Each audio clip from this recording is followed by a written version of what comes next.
Hello everyone. Welcome back to my channel. My name is Sydney Morgan.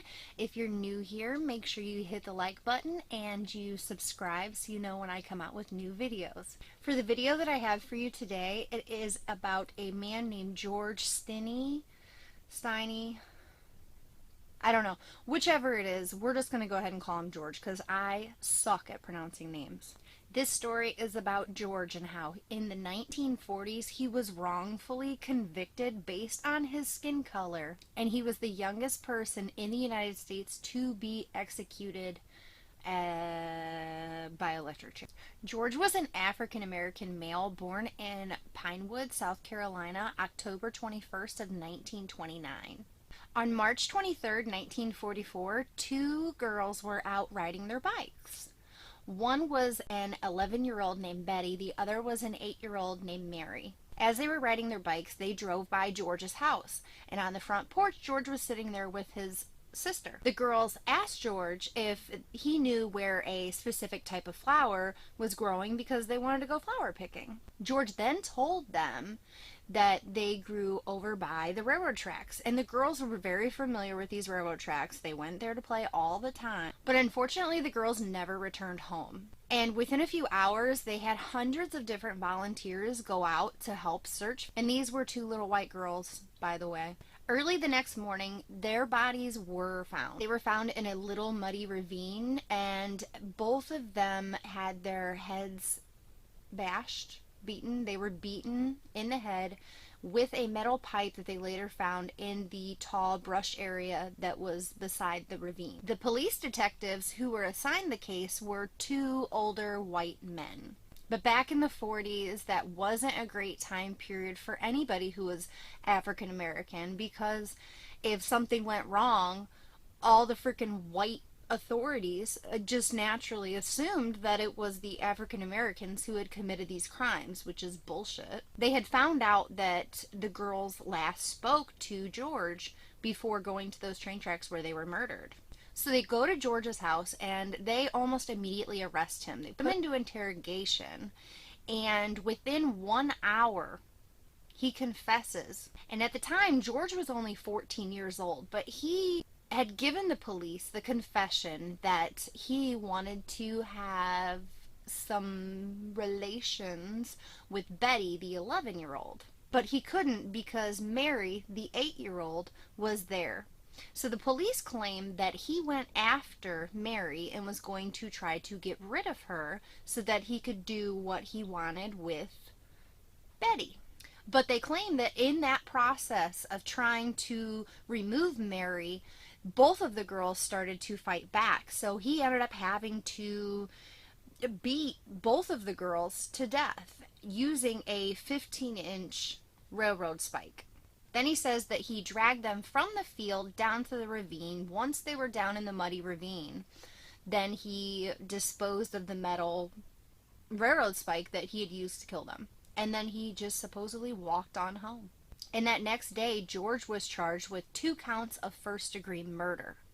Now, when all this was going on, his dad got fired from his job, and the townspeople went bananas. They started threatening them. They fled town. All of George's family fled town because they were terrified. Just a few months later, the trial began on April 24th. And this guy was assigned the most bullshit lawyer that you ever could have possibly been assigned. He was some 30-year-old young dude who was trying to rise up in his rankings as being a lawyer. He literally did nothing to defend this poor 14-year-old boy. He did nothing. When the witnesses would come up, he wouldn't cross-examine them. He wouldn't do anything. He just pretty much dismissed everything. The only thing that he would say was that he was too young to be held responsible for these 2 murders. But unfortunately, in the state of Carolina in the 1940s, anybody that was the ages 14 and older with these sorts of charges, they were automatically charged as an adult. The trial only took 1 day. When the jury went to deliberate, they came back within 10 minutes with a guilty verdict, and they sentenced him to death by electric chair.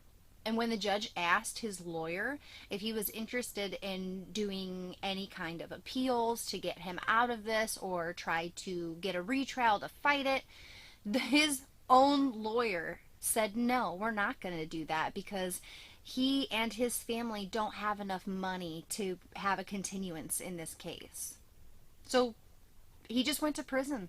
On the morning of June 16th, 1944, less than 3 months after this poor kid's trial, same year of the murders, they walked him to the execution chamber. Witnesses would say that as they were walking this poor boy to the execution chamber, was sobbing, he was crying, and he had a Bible tucked under his arm. Once they got him to the electric chair, they had to use the Bible as like a booster seat for this kid because he was only like 5 foot tall and he was only like 90 pounds. They would say that they had trouble getting him into the chair because of his tiny size. And they put the execution hood, mask, whatever you want to call it, over George's head.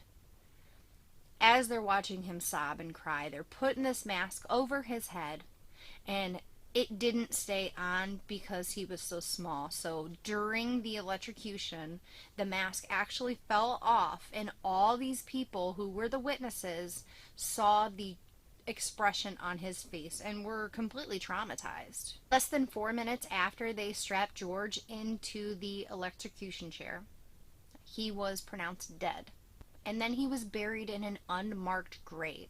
In 2004, a local historian started looking at his case.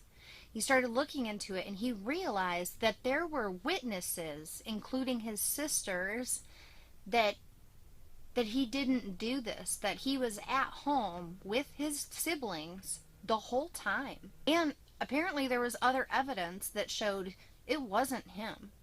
They had no proof whatsoever, no evidence that George really did kill these two girls. The evidence also showed that this 15-inch railroad spike was over 20 pounds.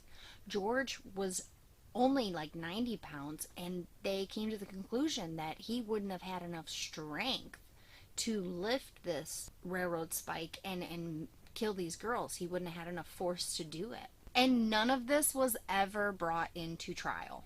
My guess is that stupid bullshit lawyer kept all of it out of court on purpose so that he could get George locked away because of the color of his skin.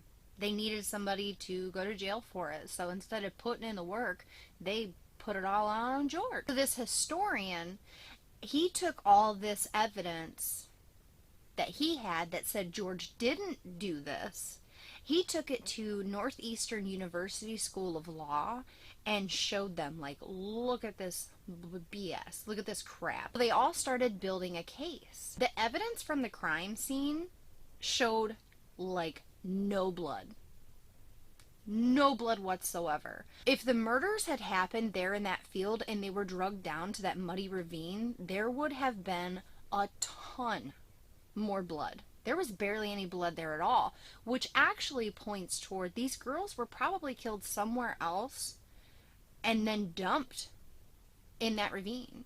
Then they actually went back and looked at some of the statements that George had made. Within that hour that he was in interrogation, the police officers forced him to confess. And on December 16th of 2014, a judge decided that he was going to vacate all charges against George. The community came together and they actually bought George a headstone for his grave. Now he finally was not in an unmarked grave. And unfortunately, this is one more case that just proves the justice system is bullshit. And there is definitely racial bias when it comes to things, especially back then. So George died for no reason, and I'm pretty sure they never even found out who actually committed these crimes. Thank you guys so much for watching my video. Remember, if you like it, hit the like button. If you want to hear more, make sure you subscribe. And in the comments, make sure you let me know what you think about this case. I hope you guys have an awesome day, and I will see you later. Bye!